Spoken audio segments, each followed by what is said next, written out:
Talking about sentiment, David, over to you.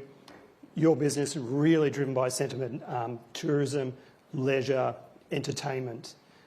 What are you seeing at the moment? Yeah, I think the trends that we see in entertainment sometimes are slightly nuanced from retail goods in that, when there's cost of living pressures, discretionary spending becomes more discretionary. And what we usually see is that the premium experiences tend to hold up stronger than the more casual commodity type experiences.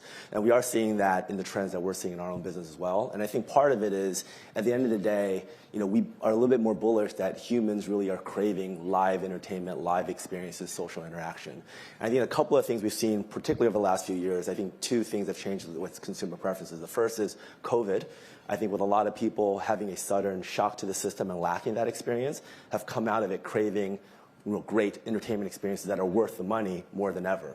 So we're seeing about a 37% increase in people who actually, since pre-COVID, people who are local who choose to do staycations. We're seeing that when there's big events in town, like in Melbourne, where there's Spring Racing Carnival or Grand Prix, you actually see tremendous demand and people willing to pay for it. You're seeing that in the concert industry with live music. Ticket prices for Taylor Swift, some of the record highs. But you have to provide that experience that's worth it. And I think the second thing we also seen more broadly is social media. And you would think the digital age, social media, you would think moves consumers away from live experiences, but I would argue actually quite the opposite, because people rarely post on social media them sitting on their couch watching TV. They're usually out with friends or making connections or at some sort of experience trying to make people jealous. So I do think that the ability to differentiate the experience and actually create more memories, and which is the business that we try to be in, things that are fun and memorable and that create human interaction. I think even if there is some economic softness, you'll see people being willing to pay for it, but it has to be worth it. And you're driven though, so tourism. Are you seeing a return of tourism, both international and local and domestic? I think everyone sees the numbers. The international tourism still isn't where it used to be since pre-COVID. It certainly has been growing. I think the last number I saw about 8 to 9% year on year, but it still has a bit of way to go. We are definitely seeing continued softness on the international business versus where it was before. A lot of our business and our shift is to provide and cater to the local customer and the interstate customer. We're lucky to be large-scale integrated resorts, and our primary customer we know are people who live within driving distance, and we need to give them a reason to make that drive worth it. Okay, so look, really the centrepiece of today, obviously apart from our panel, was the Prime Minister talking about economic reform and putting reform back to business. In fact, he opened the door up for business. He wants you.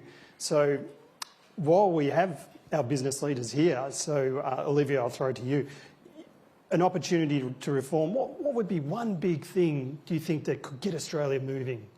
Look, I think what I heard this afternoon from the Prime Minister was that no idea is off the table, which I think is really encouraging. So it's not necessarily a case that the government is setting a prescriptive order of what the discussion is going to be. So I think that is a great thing, that they're going to be open-minded to many items for discussion. That has to include everything from workforce reform to general issues around tax reform. So I think if it is going to be an open debate and discussion, and that the government is going to be open for all ideas, including from the business community, but from other important drivers of the economy, I think that is probably what's required.